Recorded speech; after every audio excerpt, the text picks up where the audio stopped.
Hello aspirants, my name is Drishti Jain and I welcome you to the series of घटना सूत्र। मैं सबसे पहले अपना एक्सपीरियंस शेयर करती हूँ। मैं और मेरी यूपीएससी की दोस्ती काफ़ी पुरानी है। मैंने 3 सीएसई के मेंस और 2 फॉरेस्ट के मेंस और 2 इंटरव्यू दिए हुए हैं यूपीएससी में। मैं इस घटना सूत्र सीरीज़ में अपना पूरा एक्सपीरियंस आपके साथ शेयर करने की कोशिश करूँगी और किस तरीके से किस चीज़ को पढ़ा और याद किया जा सकता है, क्योंकि यूपीएससी में पढ़ाई तो सभी करते हैं लेकिन सही तरीके से और सही गाइडेंस के साथ पढ़ाई करना सबसे ज़्यादा इम्पॉर्टेंट है। इस वीडियो में हम पीटी 365 डिस्कस करेंगे जो कि काफ़ी क्रिस्प और कॉम्प्रिहेंसिव होगा, जो प्रीलिम्स के लिए इनफ और सफिशेंट होगा। मेरी कोशिश रहेगी कि बहुत ही कम समय में आपका ज़्यादा से ज़्यादा करंट अफेयर्स बहुत अच्छी तरीके से रिवाइज हो जाए। एंड सबसे इम्पॉर्टेंट चीज़ हम साथ ही ट्राई करेंगे कि उसका स्टैटिक से लिंकेज और लास्ट 10 ईयर्स के प्रीवियस ईयर क्वेश्चन डिस्कस करेंगे। आप बस इस वीडियो को 3 से 4 बार अच्छे से देख लीजिए एंड आई एम श्योर कि आपका पूरा current affairs PT point of view से अच्छे से हो जाएगा। तो बिना देरी किए चलो लेट्स स्टार्ट पीटी 365। चलो let's start the next video जहाँ पे हमने एंड किया था एनवायरमेंट पीटी 365 का। इसमें हम साथ साथ पीवाईक्यूज़ पे डिस्कस करते जाएंगे। आई होप अभी तक जहाँ तक हमने पढ़ा है वो सब आपको समझ आया होगा। तो नेक्स्ट टॉपिक हम स्टार्ट करेंगे। The topic is Jal Sanchay Jan Bhagidari. Jal Sanchay Jan Bhagidari initiative was launched from Surat, Gujarat. About Jal Sanchay Jan Bhagidari initiative, this initiative seeks to conserve water with a strong emphasis on community partnership and ownership. It aims to construct around 24,800 rainwater harvesting structures through community participation, ensuring long-term water sustainability across the state. It is based on the success of जल संचय initiative of Gujarat government. तो किस पे based है? Gujarat government का एक जल संचय इनिशिएटिव है, उसके हिसाब से बना हुआ है। मिनिस्ट्री क्या है? मिनिस्ट्री ऑफ जल शक्ति। अब डिस्टिंक्टिव फीचर्स ऑफ जल शक्ति जल संचय जन भागीदारी।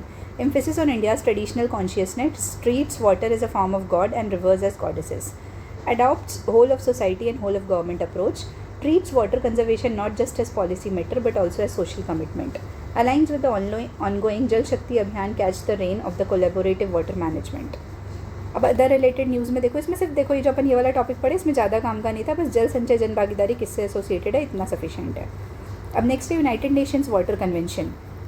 Ivory Coast joined the United Nations Water Convention on Protection and Use of Transboundary Water Courses and International Lakes. तो यूनाइटेड नेशंस वाटर कन्वेंशन क्या है? जेनेसिस है इसका हेलसिंकी में फिनलैंड में 1992 में बना था and entered into force in 1996। ये लीगली बाइंडिंग है, requires parties to use transboundary waters reasonably and equitably and ensure their sustainable management. Members, India is not a party. UN water courses convention, UN convention on law of non navigational uses of international water courses was adopted in 1997। अब Indus water treaty align करती है इससे, ठीक है, ये काम का नहीं था, ठीक है, तो not very important. E flow monitoring, union Jal Shakti ministry launched e flow ecological monitoring system. अब ई फ्लो क्या होता है ये इंपॉर्टेंट है। ई फ्लो मतलब कॉन्सेप्ट वाइज भी इंपॉर्टेंट है, ठीक है। Refers to the flow required to meet the ecological functions of flora and fauna in the water body. तो एक एडिक्वेट अमाउंट ऑफ वाटर कितना होना चाहिए to maintain the ecological flow of flora and fauna. Developed by national mission for clean Ganga, the Namami Gange program involves cleaning of the Ganga and now includes its tributaries. It will allow real-time analysis of the water quality of Ganga, Yamuna and its tributaries. It will also allow monitoring of Namami Gange program activities at the central level. Next है National Water Awards। अब ये क्या है? President of India ने भी present किया है 5th National Water Awards in New Delhi. National water awards क्या है? मिनिस्ट्री ऑफ जल शक्ति के अवार्ड्स हैं to create awareness among people about the importance of water. Presented in 9 categories. तो कौन कौन सी कैटेगरी है ये काम का नहीं, बट बस हम पढ़ लेते हैं। Best state, best district, best village panchayat, best urban local body, best college, best school, best industry, best water user association, best institution other than school और college and best civil society. Odisha is the best state and Surat Gujarat is the best urban local body. Global Commission on the Economics of Water. Global Commission on the Economics of Water released the Economics of Water, valuing the hydrological cycle as a global common good report. तो ये भी उतना important नहीं है। Genesis क्या है? एक independent commission है, launched in May 2022 with a 2-year mandate. Comprise इसमें कौन कौन है? Independent and diverse policy makers and researchers focused on sustainable water resource management. Convening entity क्या है? Government of Netherlands with the facilitation of organisation for economic cooperation and development, ठीक है। अब next important topic में हम आते हैं waste management. ये हमारा नया टॉपिक स्टार्ट हुआ। Global framework on chemicals fund. GFC Global Framework on Chemicals Fund has launched its first project call for targeting safe and sustainable management of chemicals and waste. GFC fund क्या है? Set up during the 5th International Conference on Chemicals Management in 2023 in Bonn, Germany. It complements existing financial mechanisms like Global Environment Facility, etc., and funds that support biodiversity and climate action. Objective क्या है? Support low and middle income countries including small island developing states in addressing chemicals including products and waste in line with international standards. Target medium scale projects that strengthen national and regional abilities. Executive board takes operational decisions and oversees its functioning. Composition क्या है? 2 national representatives of each United Nations region and representatives of all donors and contributors. Financial support क्या है? Selected projects will receive voluntary funding of 3 lakh to 8 lakh $US for up to 3 years to minimize harm from chemicals and waste. About GFC, multi-sectoral agreement that outlines set of 28 targets to address chemicals and waste management, including prevention of illegal trade, elimination of highly hazardous pesticides in agriculture by 2035. अब other global initiatives क्या है? Sustainable management of chemical and waste के लिए strategic approach to international chemical management. Global policy framework to minimise health and environmental impacts of chemicals throughout their life cycle. Basel convention क्या है? International treaty to regulate transboundary movement and disposal of hazardous waste. फिर next है Stockholm convention. Stockholm convention क्या है? Stockholm convention, एक minute, give me 1 second.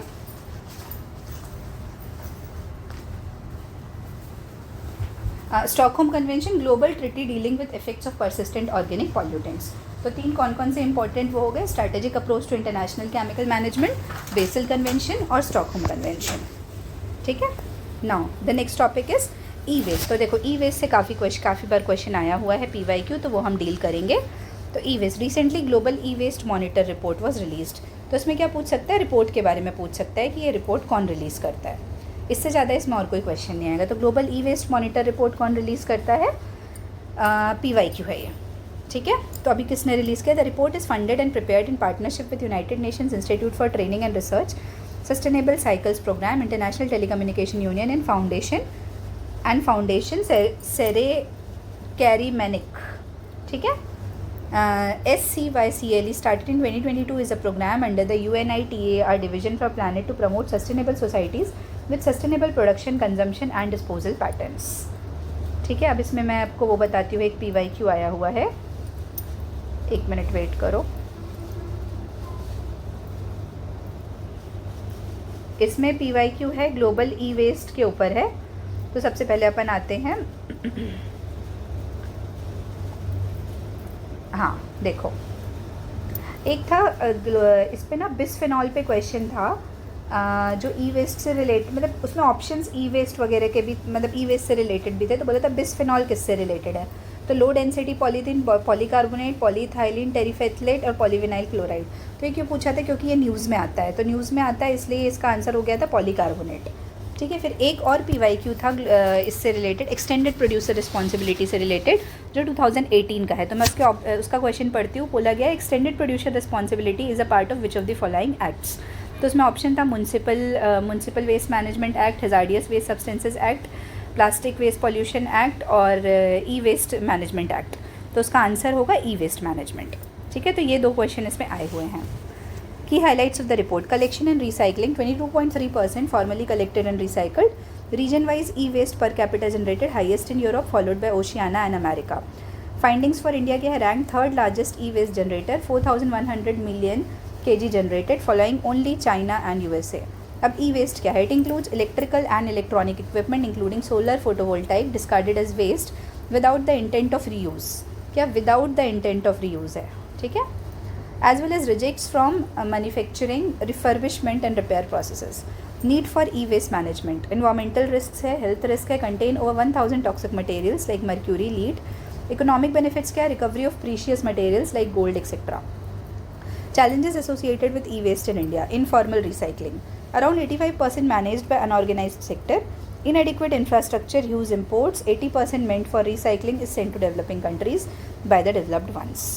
अब E waste management in India कैसे होता है? अब इसके ना रूल्स देख लेना. बस रूल्स के नाम देख लेंगे, वो भी काफ़ी इंपॉर्टेंट है. फिर क्या होता है, बस एक का चीज़ जो न्यूज़ में रहती है ना, मतलब अमेंडमेंट हुआ रहता है, उसका बस पूरा पढ़ना रहता है. तो इसमें hazardous waste management and handling amendment rules 2003 first time covered the hazardous materials in e waste composition. E waste management and handling rules 2011 it introduce the concept of extended producer responsibility. देखो यही वाला question था PYQ में. ठीक है. EPR क्या होता है? EPR is an environmental policy approach in which a producer's responsibility for a product is extended to the post consumer state of a product's life cycle. तो इसमें क्या होता है, इसमें क्या बोल रहा है कि मान लो यदि आपके यहाँ से कोई ई वेस्ट खरीद रहा है तो जो प्रोड्यूसर है ना उसकी भी एक्सटेंडेड रिस्पॉन्सिबिलिटी है उस प्रोडक्ट को वापस कलेक्ट करने की. ठीक है. तो दिस इज़ EPR. अब ई वेस्ट मैनेजमेंट रूल्स 2016 आया था जिसमें लाया गया था प्रोड्यूसर रिस्पॉन्सिबिलिटी ऑर्गेनाइजेशन. तो PROs बनेंगे. फिर ई वेस्ट मैनेजमेंट रूल्स आया था 2022 में जिसमें एम था to promote circular economy through EPR regime. फिर E waste management second amendment rules 2023 its major provisions include it provides more clarity to the exemption of reduction of harmful substances, determination of conversion factor of EPR certification generation, management of refrigerant by the producers. फिर next था E-Waste Management Amendment Rules 2024. Its major provisions include relaxation of timelines for filing of returns or reports by a manufacturer, producer, refurbisher or recycler for a period not exceeding 9 months. Central government can establish one or more platform for exchange or transfer of EPR certificates. Exchange price of EPR certificate to be given the highest and lowest fixed by Central Pollution Control Board. Technological advancements. Ministry of Electronics and Information Technology has developed indigenous technology for recovery of precious metals and plastics from e-waste. अब global initiatives क्या है? Refers to check e-waste, the Basel Convention, to check the movement of hazardous waste between countries including e-waste, the Global E-Waste Statistics Partnership, collaboration between United Nations University and International Telecommunication Union. तो किसकी किसकी partnership है? United Nations University की and International Telecommunication Union की. अब E waste challenge, a global initiative by the World Economic Forum. R2 code of practices include a tool. ये पूछा गया है R2 कोड ऑफ प्रैक्टिसेस. ठीक है. 2018 में PYQ. इसको अपन ब्लू से मार्क कर देते हैं. ठीक है. ये PYQ है. R2 code of practices include a tool responsible for promoting environmentally responsible practices in electronics recycling industry. ठीक है. अब battery waste management. Battery waste management में क्या पढ़ना होता है? Environmental compensation guidelines for battery waste management was issued by central pollution control board under battery waste management rules. तो environmental compensation guidelines हैं. ठीक है. ये कौन रिलीज़ कर रहा है? बैटरी वेस्ट मैनेजमेंट के लिए CPCB रिलीज़ कर रहा है. अंडर कौन से रूल्स में? बैटरी वेस्ट मैनेजमेंट रूल्स के अंदर. अब इन्वायरमेंटल कंपनसेशन क्या होता है? उसमें पावर टू CPCB क्या दिया गया है? 2022 rules empower the CPCB to impose and collect EC from producers and entities involved in refurbishment and recycling of waste battery in case of non compliance of rules. अब applicability क्या है? It can also be levied on entities carrying out activities without registration, providing false information, willful concealment of material facts by the registered entities, etc., based on the polluter pays principle. It shall also be levied on producer operating with respect to non-fulfillment of their extended producer responsibility targets, responsibilities and obligations set out in these rules. अब additional EPR obligation क्या है? Payment of EC, however, shall not absolve producer of EPR obligation set out under the rules. अब ये rules इतने छोटे छोटे उतने काम के नहीं है. ठीक है. For instance unfulfilment EPR obligation for a particular year will be carried forward to the next year. Key highlights of the guidelines क्या है? फर्स्ट है EC to be levied in 2 categories. First है EC regime 1, सेकेंड है EC regime 2. तो EC regime 1 में हम देखेंगे EC will be levied to producer for non fulfilment of metal wise, for lead acid batteries and for lithium ion and other batteries. EPR target fulfil होना चाहिए. फिर EC2 regime क्या है? EC will be levied to any entity for non compliances of battery waste management rules 2022 based on application fees. तो अब हम पढ़ेंगे battery waste management rules 2022 क्या है. कवरेज क्या है? इसमें ऑल टाइप्स ऑफ बैटरीज को कवर किया गया है, जैसे electric vehicle batteries, portable batteries, automotive batteries and industrial batteries. Specifications क्या है? Specify extended producer responsibility where producers ensure collection, recycling and refurbishment of waste batteries. EC imposed for non-fulfillment of EPR targets are based on polluter pays principle. तो polluter pays principle क्या होता है? जो pollution करेगा उसको पे करना पड़ेगा. PPP is a practice in which those who produce pollution bear the cost of managing it to prevent damage to human health or to the environment. Mandatory phase-in target बनाए गए हैं have been set up for used recycling material in new battery products to finally achieve 20% by 2030-31 for both portable and EV batteries. Pollution उसमें पढ़ेंगे हम plastic pollution के बारे में। तो प्लास्टिक पॉल्यूशन में PYQ आया हुआ है, वो डिस्कस करेंगे, ठीक है। तो पहले प्लास्टिक पॉल्यूशन देख लेते हैं। Status of plastic pollution, UNEP ने जो बोला है, annual plastic production has doubled from 2000 to 2019. India rank third globally, contributing 5.5 million tons of single use plastic waste. फिर most common types of plastic and its use, तो polyethylene terephthalate, PET और PET beverage bottles, high density polyethylene. अब ये बोला कि कौन कौन से टाइप ऑफ प्लास्टिक्स है उसको बताया है, ये डिटर्जेंट बॉटल्स में यूज़ होते हैं। फिर पॉलीविनाइल क्लोराइड, PVC और विनाइल प्लम्बिंग पाइप्स। फिर low density polyethylene bubble wrap. फिर पॉलीप्रोपाइलिन, ये स्ट्रॉज है। फिर पॉलीस्टीरीन, प्रोडक्ट पैकेजिंग के लिए यूज़ होता है ये, ठीक है। ये इसी को बोलते हैं हम स्टायरोफोम। अब chemicals used in plastic and its human impact, तो vinyl chloride monomer in liquid and vapour form increases risk of liver and brain cancer. फिर benzene and butadiene cause leukaemias and lymphomas. Styrene is neurotoxic and a possible human carcinogen. Bisphenol A is, यही पूछा था bisphenol A, जो अभी मैंने बताया था ना इसके पहले क्वेश्चन में। PYQ is a chemical use to make polycarbonate plastic, यही पूछा था किसके लिए यूज़ होता है, क्या चीज़ है। फिर initiatives taken to curb plastic pollution, global level पे क्या है, global partnership on plastic pollution and marine litter launched at the United Nations conference on sustainable development Rio+20 summit 2012। फिर international convention for the prevention of pollution from ships, तो MARPOL convention, adopted by International Maritime Organization in 1973। अब basal convention क्या है, MARPOL important है, ठीक है। Basel convention to regulate movement and disposal of hazardous waste including plastic waste. Counter measure 2 project. फिर UNEP plastic initiative है, UNEA's resolution to end plastic pollution. फिर GloLitter, project between government of Norway, IMO and FAO aiming to reduce sea waste marine plastic litter. फिर convention on the prevention of marine pollution by dumping of waste and other matter 1972, that is the London convention, ठीक है। अब India के लिए plastic waste management rules 2016 notified under the environmental protection act 1986, single use plastic ban with effect from 2022। अब extended producer responsibility इसमें भी है for plastic under plastic waste management rules 2016। फिर अनप्लास्टिक कलेक्टिव है, को founded by the confederation of Indian industries UNEP and WWF। Project replan, reducing plastic from nature, launched by Khadi village and industries commission. तो replan किसने launch किया है, replan launch किया है khadi village industries commission, ठीक है। उसके बाद हम आते हैं लाइफ मिशन। लाइफ मिशन में भी यही है। फिर ban on SUP products including plastic bag, straws, cups and plates. Campaigns like beat plastic pollution and plastic free India. अब माइक्रो प्लास्टिक क्या होता है, recently researchers have found the presence of micro plastic with both canine and human tests. तो micro plastic के बारे में एक PYQ आया हुआ है, जो भी हमने बोला था ना ऊपर क्वेश्चन है, तो वो माइक्रो प्लास्टिक में आया हुआ है, उसको अपन एक बार देखते हैं। एक सेकेंड वेट करो। माइक्रो प्लास्टिक, ठीक है, एक सेकेंड। माइक्रो प्लास्टिक मैं फिर से निकाल लेती हूँ माइक्रो प्लास्टिक का क्वेश्चन।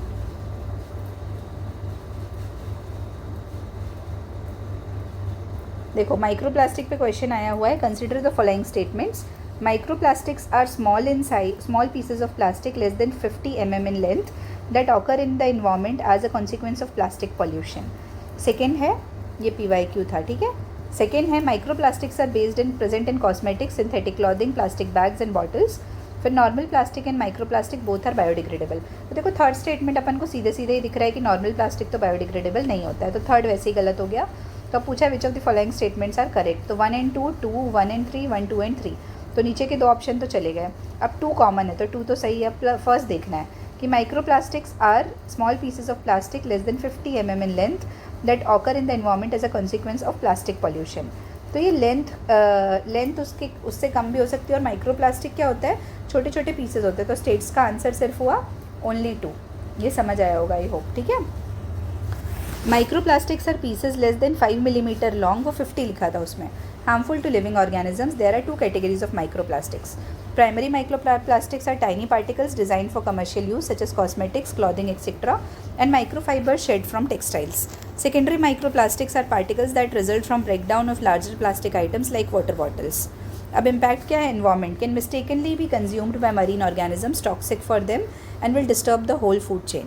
ह्यूमन हेल्थ के लिए गैस्ट्रो इंटेस्टिनल इश्यूज़ हैं, एंडोक्राइन डिस्ट्रप्शन है और रेस्पिरेटरी प्रॉब्लम्स हो जाती है और एलर्जी हो जाती है। Microplastics have been found in human blood, lungs, breast milk, placentas and human testis. ठीक है, तो ये माइक्रोप्लास्टिक कितने हार्मफुल है ये हमने देख लिया। अब हम नेक्स्ट देखेंगे प्लास्टिक ओवरशूट डे, या भी नया कॉन्सेप्ट है। ठीक है, तो plastic overshoot day report was released by earth action.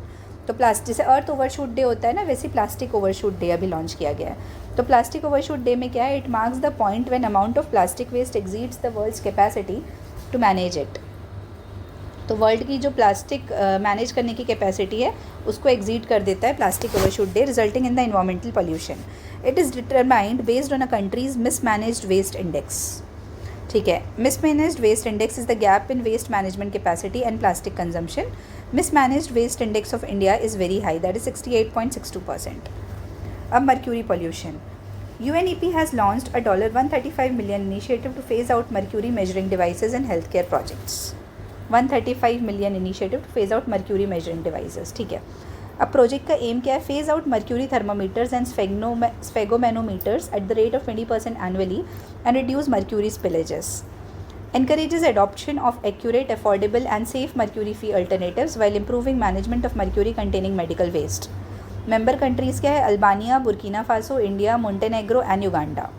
Funding है by global environment facility and execution है by World Health Organization. About mercury, it is a naturally occurring element found in air, water and soil. अब mercury के बारे में हम पढ़ रहे हैं. ठीक है, it is the only metal which is found in liquid state at room temperature. It is persistent, bioaccumulative and toxic pollutant. All humans are exposed to low levels of mercury. Several countries and international organizations have established reference levels for daily or weekly methyl mercury or mercury intakes that are estimated to be safe or without appreciable risk to health.